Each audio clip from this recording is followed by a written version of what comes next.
Прокомментировал данную ситуацию председатель регионального отделения Союза садоводов России в Якутии Вера Ивановна Устинова. Также Вера Ивановна является заместителем председателя Комитета по развитию сельских территорий Общественной палаты Республики Саха-Якутия. В садовых территориях, скажем так, социальные объекты вообще в принципе не предусматриваются, да? Но если у садовых территорий есть определенное место, да, например, выделено под какой-то отдых, это в принципе вообще возможно, но это делается на основании решений общего собрания, да? Но так таковых вот детских садов, школ, конечно, в садовых территориях пока нет. А вот на садовых участках может быть капитальное строение? Вот здесь вот у меня вопрос сильный. Да, индивидуальное жилищное строительство. С 2019 года есть разрешение на постройку, прописку. Все. Региональное отделение Союза садоводов России в Якутии надеется на положительное решение по садоводческому некоммерческому товариществу «Сатал».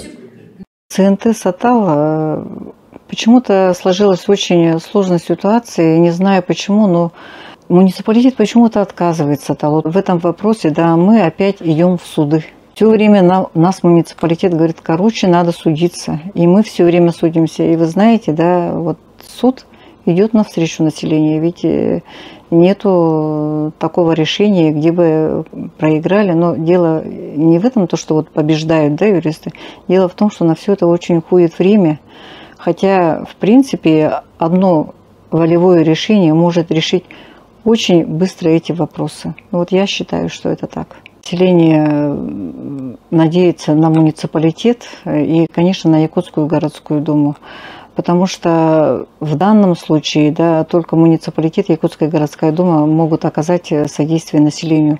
Не знаю, почему муниципалитеты до настоящего времени не могут конкретно оказать содействие. Вот как я считаю, что там, в принципе, не такие сложные-то и вопрос.